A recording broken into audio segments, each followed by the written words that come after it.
আপনাদের সাথে নতুন একটা টিপস নিয়ে আসছি। তো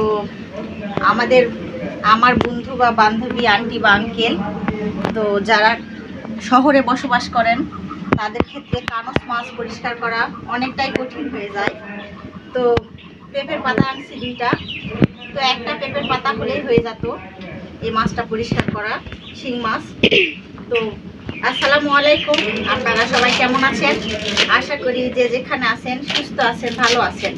আপনাদের দোয়ায়ে আল্লাহ তাআলার অশেষ রহমতে আমরাও বাড়িতে সুস্থ এবং ভালো আছি, আলহামদুলিল্লাহ। তো আমি সুইটি প্রতিদিনের মতো নিয়ে চলে আসছি নতুন একটা ব্লগ ভিডিও। তো আপনারা আমার সাথেই থাকবেন আর সম্পূর্ণ ভিডিওটাই দেখবেন। তো ভিডিও শুরুতেই বললাম কানস মাছ ধোয়ার টিপস। তো আপনারা তো ভিডিও স্কিপ করে দেখেন, সেজন্য আজকে শুরুতেই দিলাম। হয়তো বা কেউ দেখেন বা দেখেন না, ফুল ওয়াশ করেই দেখেন। তো যারা দেখেন তারা শুরুতেই দেখতে পারবেন যে কানস মাছ ধোয়ার টিপসটা কেমন। তো যারা শহরে থাকেন, বললামই তো, ছাদ বাগান তো অবশ্যই করেন আপনারা। তো এরকম করে পেঁপের পাতা দিয়ে কানস মাছটা ডলা দিয়ে পরিষ্কার করলে অনেক সুন্দর হবে। দেখেন এখন কানস মাছটা আছে কালো কুটকুটা, যখন এই পেঁপের পাতা দিয়ে পরিষ্কার করব সাদা ধপধপে হবে। তো আপনারা যারা আমাকে সাপোর্ট করছেন তাদেরকে অসংখ্য ধন্যবাদ। যারা এখনও আমাকে সাপোর্ট করেন নাই, প্লিজ তাদের উদ্দেশ্যে বলতেছি, আমার ভিডিওটা কোনো জায়গায় কোনো অংশে ভালো লেগে থাকলে লাইক, কমেন্ট, সাবস্ক্রাইব করে কিছুটা পথ চলুন আমার সাথে। তো আপনারা আমার সাথে পথ চললে আমারও পথ চলা সহজ হবে। তো আজকের আবহাওয়াটা অনেক সুন্দর, দেখো আমাদের ছাগলটাও খাচ্ছে, হারিয়াদের ছোট্ট ছাগলটাও আসছে, তো খাচ্ছে। তো আমাদের একটা ছাগলই মাশাআল্লাহ বাসার ভিতরে সব সময় রাখি, বাইরে বাচ্ছিল আপনাদের ভাইয়া, তারপর আবার ভিতরে আনছি। তো এই পেঁপের পাতা দিয়ে আপনাদের মাছটা ধোয়া অনেক সহজ হবে। 2টা পাতা আনছি, যেহেতু একটা পাতা ছিঁড়ছি আর একটা পাতা আপনাদের চেনার জন্য আনছি। তো সুন্দর করে 5 মিনিটও লাগবে না, হাত দিয়ে ডলা দিলেই আপনার এই পেঁপের পাতা দিয়ে মাছটা পরিষ্কার করা হয়ে যাবে। তো দেখো মা কিরকম করে কাছে আনো, এরকম করে হাত দিয়ে সানে সানে, পানি নিতে হবে না, কিচ্ছু নিতে হবে না, পরিষ্কার করলেই মাছ পরিষ্কার হয়ে যাবে। তো ক্যামেরাটা অফ করে দাও। কোনো রকমের ঝামেলা ছাড়াই দেখেন আমার মাছটা পরিষ্কার করা হয়ে গেছে। এখানেই আপনাদেরকে দেখাচ্ছি আমি। তো মাশাআল্লাহ অনেক সুন্দর শিং মাছটা পরিষ্কার হয়ে গেছে। তো যারা আপনারা শহরে থাকেন, আপনাদের জন্য সহজ পদ্ধতি। মাছ খেতে চান, ভাবেন যে কোথায় ধুবো, কোথায় পরিষ্কার করব, তো আপনাদের জন্য ভালো হলো। তো প্লিজ আমার ভিডিওটা ভালো লেগে থাকলে আর মাছ পরিষ্কার করাটা যদি ভালো লেগে থাকে অবশ্যই কমেন্টে জানাবেন কেমন আমার আইডিয়াটা। তো আমরা গ্রামে থাকি, সব সময় আমাদের পেঁপের পাতা থাকে হাতের আশেপাশে, আর আপনারা ছাদ বাগান করলে ছাদের উপরে গাছ থাকে, সেই গাছ দিয়ে আপনাদের পেঁপের পাতা দিয়ে শিং মাছটা পরিষ্কার করা সহজ হবে। তো দেখাও মা, মাশাআল্লাহ কত সুন্দর হয়েছে পরিষ্কার করা। তো এখানে আপনাদেরকে আমি দেখালাম অল্প পানিতেই পরিষ্কার করে। আর এই যে পেঁপের পাতাটা ভালো করে হাত দিয়ে মুথে মাছ সহ পরিষ্কার করছি, পাতাটাও এখানেই আছে। তো আচ্ছা, আমার টিপসটা যদি ভালো লেগে থাকে লাইক, কমেন্ট, সাবস্ক্রাইব করে আমার সাথেই থেকে যাবেন। তো এখন বাকি কাজকর্মতে যাই, ক্যামেরা অফ করে দাও। তো রান্নাবাড়ি শুরু করে দিছি। তো বটবটি, কালাই, আলু আর কাঁঠালের বিচি ভাজে রাখছি, শিলপাটায় বেটে ভর্তা বানাবো। আর এই পাশে দেখেন কি রান্না হয়েছে আরও। তো এই পাশে মাছটা ভুনাও হয়ে গেছে, পেঁয়াজ, আলু, পটল দিয়ে মাছ ভুনা করে নিছি। তো আজকে দুপুরে রান্নাবাড়ি এই। রান্নাঘরটা দেখেন কত এলোমেলো হয়ে আছে। তো পানির ফিল্টারে পানি নাই, পানি ভরে আনতে হবে। আর এই পাশে বস্তার মধ্যে খ্যার আছে। তো আমাদের স্ট্যান্ড ফ্যানটা বের করাই হয় না, ভেঙে গেছে। তো আদৌ চলে কিনা জানি না। আর তো এই যে বৃষ্টি হচ্ছে, নেহা বাবুর কাপড় চোপড় এখানে মেলে রাখছি। আর এই চকির উপরটাতে আমার মা থাকতো, এখন কত এলোমেলো দেখেন।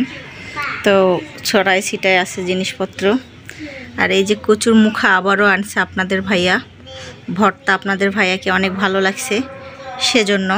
তো আজকে এইগুলা ভর্তা বানাবো না, প্রতিদিন স্বাদ লাগবে না, একদিন পর বা 7 দিন পর খাইলে একটা জিনিসের স্বাদই আলাদা।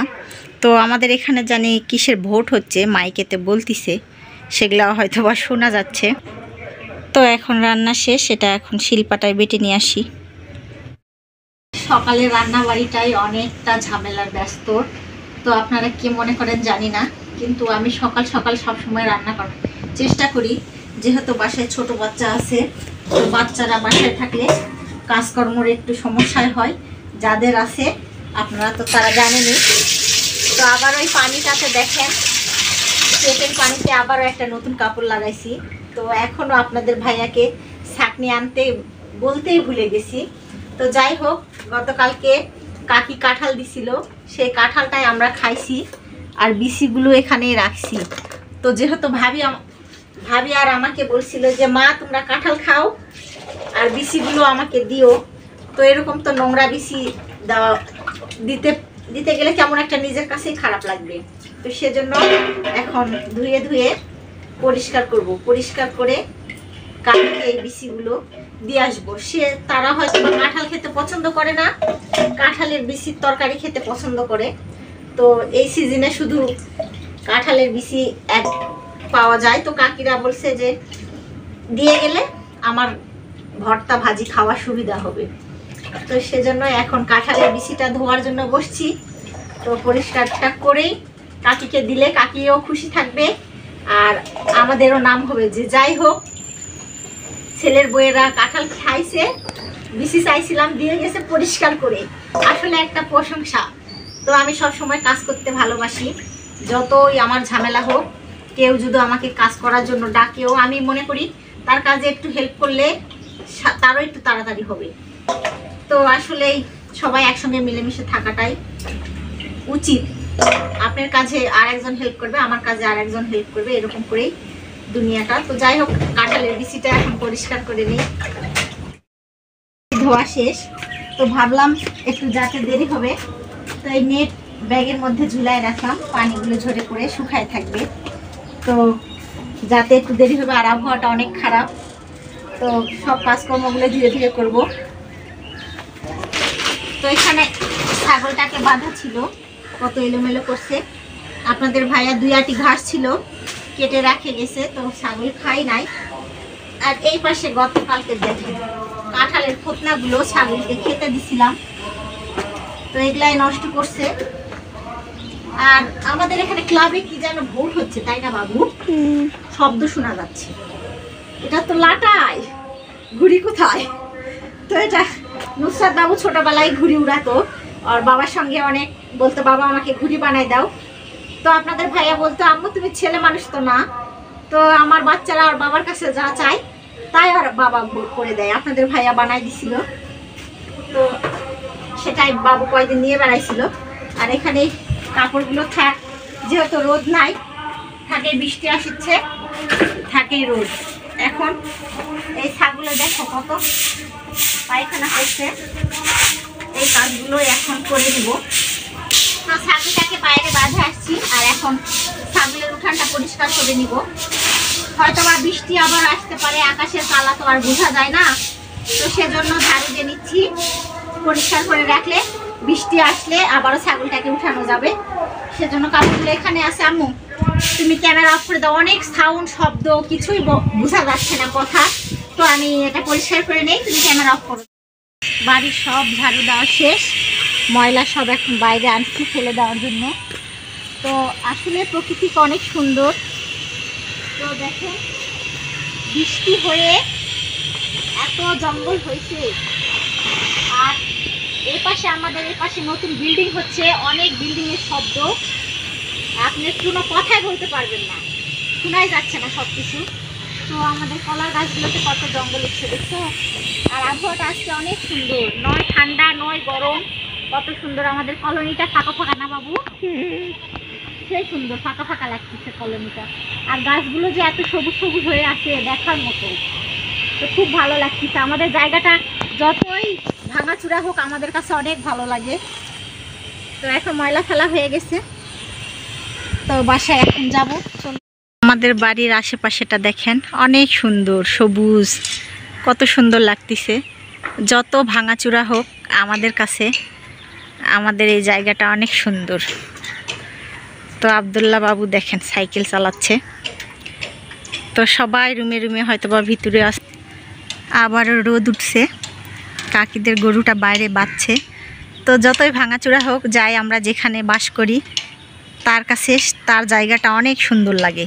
তো আপনাদেরকে, এই যে আমাদের ছাগলটাও বাইরে আছে, আপনাদেরকে আমার বাড়ির আশেপাশে জায়গাগুলো কেমন লাগে অবশ্যই আপনারা কমেন্ট করে জানাবেন। চাল ছিল না, দেখেন চালের বস্তাটা এখানেই খুলছি। আলসার কারণে এখনও চালটা ডামেতে ঢালাই হচ্ছে না, বস্তা থেকে নিয়ে নিয়ে রান্না করতেছি। তো বললামই তো সকাল সকাল রান্না বাড়ি ভালো লাগে। তো এই পাশে আমার রান্নাও শেষ, এই যে। আর দেখেন আবার খাওয়া দাওয়াও শেষ হয়ে যাচ্ছে। তো আমার ভাইয়া ভাত খাওয়া দাওয়া করে থাল এখানে রাখছে। আর নুসরাত বাবুর সকালের খাবার খেয়ে নুসরাত প্লেটটা ধুয়ে রেখে দিছে। তো মাশাল্লাহ আমার নুসরাত বাবু যেই প্লেটে খায় সেই প্লেটটা পরিষ্কার করতে পারে। আর কলাগুলোতে দেখেন কত মাছি পড়ছে, নষ্ট হয়ে গেছে। এগুলো এখন ছাগলকেই হয়তো বা খেতে দিব। আর নেহা সব সময় এই ব্যাগটা দেখেন খেলা করবে আর এই ব্যাগটা টানে টানে নিয়ে ঘুরে বেড়াবে। তো সব সময় ব্যাগ আমাকে এখান থেকে ওখানে রাখতে হয়, এখান থেকে ওখানে রাখতে হয়। তো এখন সবার সকালের খাওয়া দাওয়া হয়ে গেছে, প্লেটটা ধুয়ে নেই। বাসার সব কাজকর্ম সেরে দেখেন কোথায় চলে আসছি। তো এখানে আমার নতুন জীবন শুরু হয়েছিল এই বাসাতেই। তো জায়ের বাসায় আসছি। তো আমার বাসা থেকে অল্প একটু দূরেই আমার জায়ের বাসা। তো এখানে আমার নতুন সংসার বা নতুন জীবন প্রথম শুরু করছিলাম আজ থেকে 12 বছর আগে। তো দেখেন আমরা তো থাকি সরকারি কোয়ার্টারে। তো আমার বড় ভাসুরও চাকরি করে সুগার মিলে। তো বড় ভাসুরেরাও সরকারি কোয়ার্টারেই থাকে। তো সেই বাসাগুলো অনেক দিনের, আমাদের বাসাও তো দেখেন অনেক দিনের ড্যামেজ বাসা। তো ড্যামেজ হয়ে গেছে, ছাদগুলো ভেঙে ভেঙে পড়তিছে। তো আমার যা ভাসুর থাকে ছাদের বাড়ি ভাড়া নিছে। তো আমার ভাই বড় ভাসুর একটু ভালো জায়গায় চাকরি করে, তো এই টাইপে থাকে।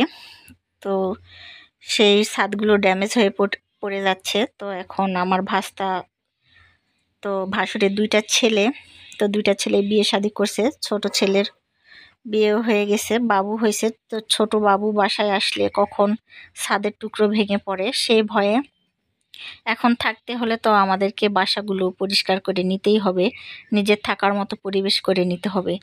তো আপনাদের ভাইয়া আমার বড় ভাই যায়, দেখেন সব জিনিসপত্র বের করে কোথায় কোথায় রাখছে।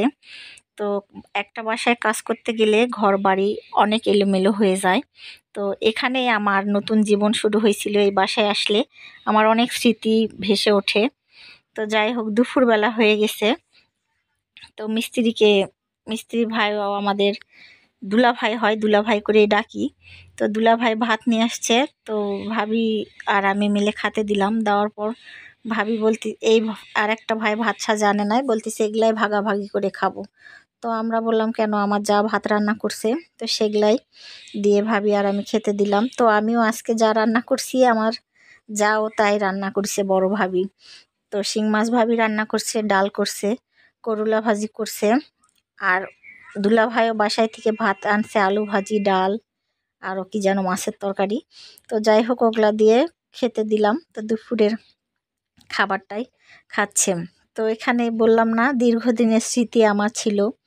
আমি তো কখনো শ্বশুর শাশুড়ি পাই না। এই যে আমার বড় যা, এটাই আমার শাশুড়ি, এটাই আমার মা, এটাই আমার বোন, বা এটাই আমার যা মনে করেন তাই। তো আসে সর্বপ্রথম জায়ের কাছে ভালোবাসা পাইছি। আর সর্বপ্রথম যা কিভাবে সংসার করতে হয়, কিভাবে কাজকর্ম করতে হয়, সব আমার এই বড় জায়ের থেকে শেখা। তো আমি সব সময় সম্মান দিতে চেষ্টা করি, বড় যেহেতু আমার মায়ের মতো।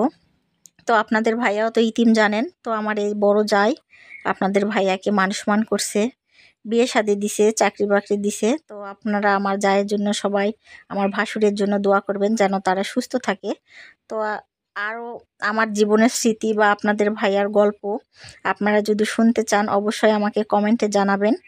তো শেষে আসার পথে নেহা বাবুর বড় বরাব্বু টাকা দিছে, তো সেটা দিয়ে চিপস কিনে খাচ্ছে। আজকের মতো ব্লগ ভিডিও এখানেই শেষ। আপনারা সবাই ভালো থাকবেন, সুস্থ থাকবেন, আমাদের জন্য দোয়া করবেন। তো আমি নতুন, আবারও বলতেছি আমার কোনো ভুল ত্রুটি হলে প্লিজ মাফ করে দিবেন। আজকে যারা নতুন আমার চ্যানেলে ভিডিও দেখতেছেন তাদের উদ্দেশ্যে বলতেছি, আমার ভিডিওটা কোনো জায়গায় কোনো অংশে ভালো লেগে থাকলে লাইক কমেন্ট সাবস্ক্রাইব করে কিছুটা পথ চলুন আমার সাথে। তো আসসালামু আলাইকুম, সবাইকে আল্লাহ হাফেজ।